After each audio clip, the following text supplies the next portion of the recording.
Je me sens étouffée, coincée, paralysée, comme un scaphandrier. Un poisson dans un verre d'eau. Bonjour, Franck Onouvier, chef opérateur sur Hikikomori de Sophie Atlan. Ma rencontre avec Sophie, elle a été assez simple. On s'est retrouvés dans un atelier ensemble et puis le temps a passé et on a échangé et puis à un moment, elle m'a parlé de différents courts-métrages qu'elle avait fait. Et quand j'ai vu ses premiers courts-métrages, ce qui m'a vraiment marqué, c'est que j'ai dit, écoute, moi j'ai toujours trouvé qu'elle avait un univers marqué qui est le sien et dans lequel elle est à l'aise. Et moi, j'avais pas forcément beaucoup d'expérience, mais entre son univers marqué dans lequel elle est à l'aise et le fait est qu'elle a cette résilience d'aller au bout de tout ce qu'elle commence, j'ai dit, écoute, je crois qu'elle m'a dit qu'elle avait autre chose. J'ai dit, bah, voyons-nous, voyons ce qu'on peut faire, quoi. Parce que moi, j'avais vraiment faim de pouvoir shooter, j'avais vraiment faim d'expérimenter d'autres choses. Et on s'est vu, et quand elle m'a montré les prémices de ce projet, si je dis pas de bêtises, c'était pas un long métrage encore. Mais la manière dont elle avait envisagé ce projet et comment il se construisait, on s'est dit, mais finalement, qu'est-ce qui empêche de sauter sur le long directement, quoi.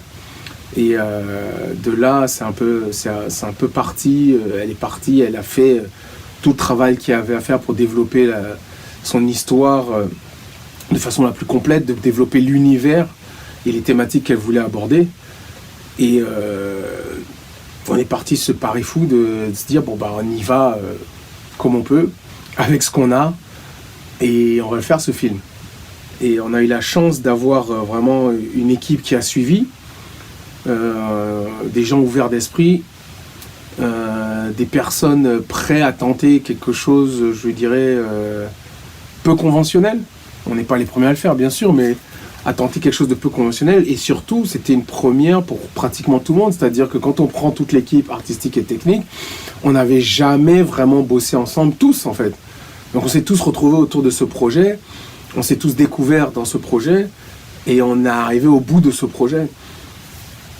Et ce qui est assez remarquable, c'est qu'en dehors des défis techniques liés au matériel qu'on avait, en ne pouvant pas choisir le matériel le plus adéquat forcément, Sophie a toujours su comment pivoter, rester flexible pour se dire, ok, c'est une contrainte, ça, ok, mais on va prendre le temps et on va faire de cette contrainte une force. Et non seulement ça, mais surtout on va tordre au maximum cette contrainte pour qu'elle rentre dans le canevas de l'histoire et dans la vision qu'elle avait du projet. Et je trouve que c'est ça ce qu'il y a de plus beau dans ce film, c'est que est-ce qu'il est parfait? Non, il n'est pas parfait. Est-ce qu'on aurait pu faire certaines choses mieux ou autrement? Oui, bien sûr, mais je pense que c'est la meilleure version au moment où ce projet se fait, de ce qu'on pouvait faire. Et ce qui est assez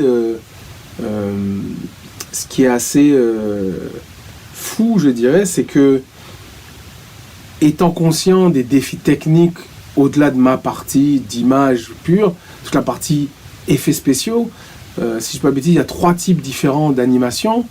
Moi, j'étais incapable de me dire, mais à quoi ça va ressembler? Je connais un peu l'animation 3D, donc je sais que c'est beaucoup de boulot, l'animation traditionnelle encore plus.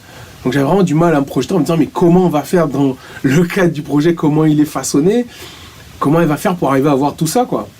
Par contre, ce qu'en quoi j'ai jamais douté, c'est sa capacité à arriver jusqu'au bout et à voir ce qu'elle voulait. Donc j'avais aucune idée de comment, j'avais aucune idée de à quoi ça allait réellement ressembler, à part les références qu'on avait échangées. Et quand moi j'ai vu le résultat final, ben, j'ai dit waouh, parce que la partie en amont, moi j'ai shooté beaucoup à l'intuition, et surtout sur les différents échanges qu'on a eus de ce à quoi ça devait ressembler avec les effets, mais ça a été beaucoup d'intuition et beaucoup de toute façon, maintenant qu'on y est, on y va, on le fait, on se fait confiance, et il n'y a pas de raison que ça ne marche pas, ça ne fonctionne pas. Et cette capacité qu'elle a de croire en tout ce qu'elle fait, c'est pas juste des paroles ou juste une posture. Et je pense que c'est quelque chose qui a transpiré dans toute l'équipe et dans tout le projet. Et personnellement, ça restera toujours un projet phare. C'est mon premier long. pour moi, j'ai pas vraiment d'expérience quand je saute dessus, mais on se retrouve, elle et moi, à un moment où on a envie de faire les choses, on a envie de tester. Et s'il fallait se planter, on se plante, quoi. C'est-à-dire, si ça n'arrive pas au bout, ça n'arrive pas au bout. Mais il y avait tellement de bonne énergie et tout. Il y a une bonne convergence, que ce soit dans l'équipe artistique comme dans l'équipe technique, que aujourd'hui, il est là où il est. Et il est au cinéma, sur le grand écran, comme on dit. Donc, et de surcroît, la thématique qu'elle aborde, au moment où elle le fait, personne ne sait qu'on va vivre ce qu'on va vivre avec l'enfermement, finalement. Et quand on se penche un peu sur ce que c'est ce phénomène hikikomori, finalement, beaucoup de gens ont un peu vécu par défaut, contraint et forcé. Donc, c'est assez intéressant de voir comment parfois les actes et les gestes que l'on pose à un moment donné dans le temps peuvent avoir une certaine résonance et répercussions plus tard. Mais quoi qu'il en soit, je pense que ça reste un film à aller voir, et surtout, c'est un univers dans lequel il faut plonger, celui de Sophie, et au moins s'y intéresser. Voilà. Tu vas voir, ça va être bien.